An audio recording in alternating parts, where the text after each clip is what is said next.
হবে মুর্শিদাবাদের মাটিতে। ಪಶ್ಚಿಮ ಬಂಗಾಳದಲ್ಲಿ ಬಾಬ್ರಿ ಮಸೀದಿ ಪೊಲಿಟಿಕ್ಸ್ ಶುರುವಾಗಿದೆ. ಅಯೋಧ್ಯೆಯಲ್ಲಿ ಮುಗೀತು, ಈಗ ಇದರ ಹುಟ್ಟು ಪಶ್ಚಿಮ ಬಂಗಾಳದಲ್ಲಿ ಪಡ್ಕೋತಾ ಇದೆ. ಇದಕ್ಕೆ ಕಾರಣ ಮುಂಬರುವ 2-3 ತಿಂಗಳಲ್ಲಿ ನಡೆಯಲಿರುವಂಥ ಚುನಾವಣೆ. ಇದು ತೃಣಮೂಲ ಕಾಂಗ್ರೆಸ್ನ ಉಚ್ಚಾಟಿತ ನಾಯಕ ಹುಮಾಯೂನ್ ಕಬೀರ್ ಶುರು ಮಾಡಿರುವಂಥದ್ದು. ಅಲ್ಲಿ ಬಾಬ್ರಿ ಮಸೀದಿಯನ್ನು ಕಟ್ತೀವಿ ನಾವು ಬಂಗಾಳದಲ್ಲಿ ಅಂಥೇಳಿ ಇಟ್ಟಿಗೆಗಳನ್ನು ಹೊತ್ಕೊಂಡು ಅದಕ್ಕೆ ಒಂದು ಶಂಕುಸ್ಥಾಪನೆ ಮಾಡುವ ಮಟ್ಟಿಗೆ, ಹಾಗೆ ಹಣವನ್ನು ಸೇರಿಸಿ ಎಲ್ಲರಿಂದಲೂ ಮುಸ್ಲಿಂ ಸಮುದಾಯದವರಿಂದ ಹಣವನ್ನು ಸಂಗ್ರಹಿಸುವಂಥ ಕೆಲಸಗಳನ್ನೆಲ್ಲ ಮಾಡಲಾಗ್ತಾ ಇದೆ. ಇದು ಮತ್ತೊಮ್ಮೆ ಹಿಂದೂ ಮುಸ್ಲಿಂ ಕೋಮು ಭಾವನೆಯನ್ನು ಕೆರಳಿಸುವ ಕೆಲಸ ಮಾಡೋ ಲಕ್ಷಣ ಇದೆ. ಅದಕ್ಕೆಲ್ಲದಕ್ಕೂ ಈಗಾಗಲೇ ಸಂಪೂರ್ಣ ತಯಾರಿ ರೆಡಿ ಆದಂಗಿದೆ. ಯಾಕೆಂದರೆ ಪಶ್ಚಿಮ ಬಂಗಾಳ ಚುನಾವಣೆ ತೃಣಮೂಲ ಕಾಂಗ್ರೆಸ್ ವರ್ಸಸ್ BJPಯ ಭಾರಿ ಪೈಪೋಟಿ. ಈ ಬಾರಿ BJP ಗೆಲ್ಲಲೇಬೇಕು ಅಂತ ಪಣ ತೊಟ್ಟು ಕೆಲಸ ಮಾಡ್ತಾ ಇರುವಂಥದ್ದು.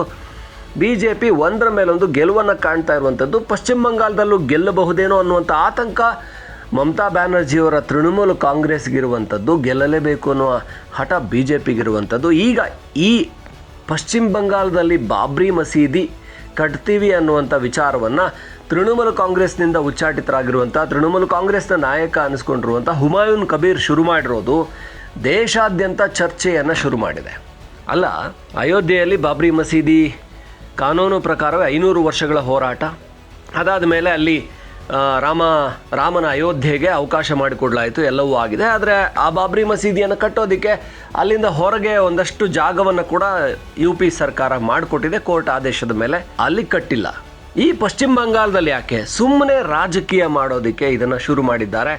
ಇದರ ಬಗ್ಗೆ ಜನ ತಲೆ ಕೆಡಿಸ್ಕೊಳ್ದೆ ಇದ್ರೆ ಸಾಕು. ತಲೆ ಕೆಡಿಸುವಂತಹ ರಾಜಕಾರಣಿಗಳು ಇದ್ದಾರೆ. ಯಾಕೆಂದರೆ ಅವ್ರಿಗೆ ಓಟ್ ಬೇಕು, ಅವರು ಗಲಭೆ ಎಬ್ಬಿಸಬೇಕು, ಅಲ್ಲೊಂದಷ್ಟು ಇದರಿಂದ ರಕ್ತಪಾತ ಮಾಡಬೇಕು.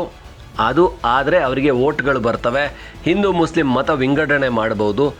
ಈಗ ಇದು ಮತ್ತೊಮ್ಮೆ ಶುರುವಾಗಿದೆ ಪಶ್ಚಿಮ ಬಂಗಾಳದಲ್ಲಿ. ಏಕೆಂದರೆ ಮಾರ್ಚ್ ಏಪ್ರಿಲ್ ವೇಳೆಗೆ ಚುನಾವಣೆ ಇರೋದ್ರಿಂದ ಇಲ್ಲಿ ಮತ್ತೊಮ್ಮೆ ಬಾಬ್ರಿ ಮಸೀದಿಯನ್ನು ಕಟ್ತೀವಿ.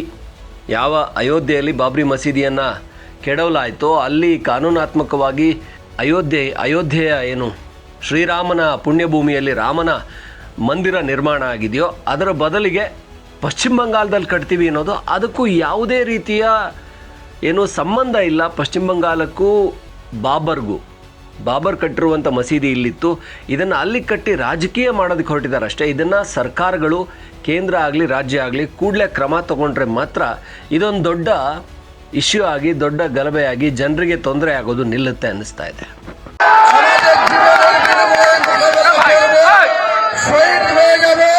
হাসি মুখে মৃত্যুবরণ করব, কিন্তু বাবরি মসজিদ হবে মুর্শিদাবাদের মাটিতে।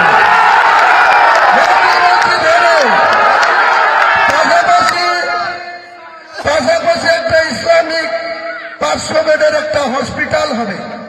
এই যে আমাদের সরকার, স্বাস্থ্য দপ্তরের মন্ত্রী মাননীয় মুখ্যমন্ত্রী, পুলিশ দপ্তরের মন্ত্রী মাননীয় মুখ্যমন্ত্রী, মাইনরিটি দপ্তরের মন্ত্রী মাননীয় মুখ্যমন্ত্রী, আরো অনেক দপ্তর নিয়ে তিনি বসে আছেন।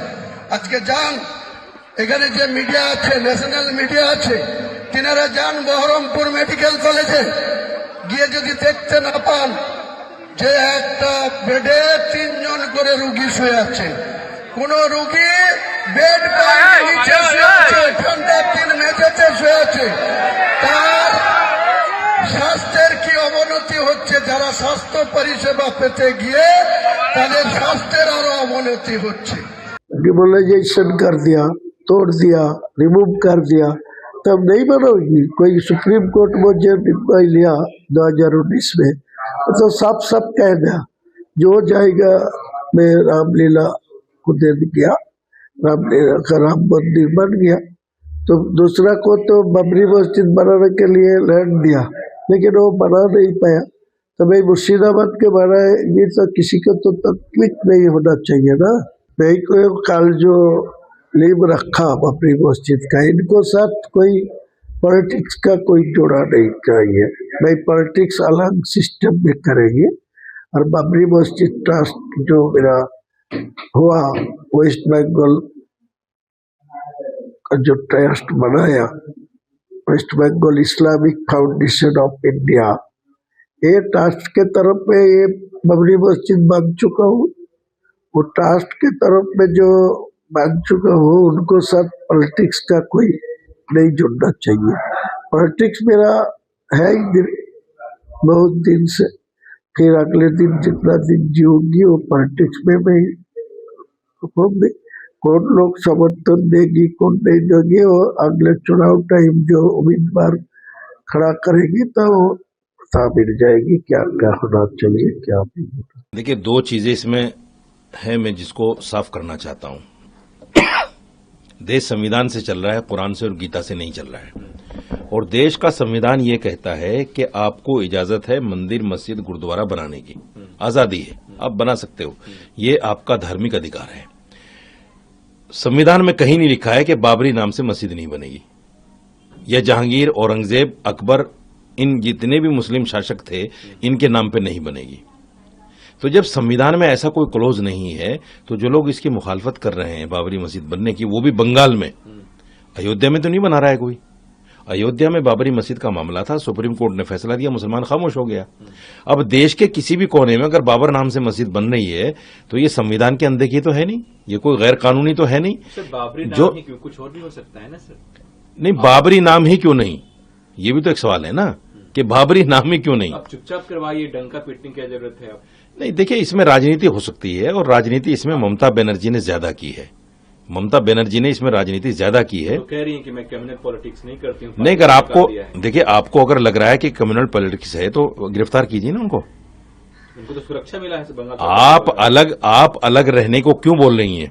अगर कम्युनल पॉलिटिक्स है ये हुमायूं कबीर की, तो आप गिरफ्तार कीजिए उनको और गिरफ्तार करके जेल में डालिए, बल्कि और उनको सजा दीजिए कि भाई कम्युनल पॉलिटिक्स क्यों कर रहे हैं आप।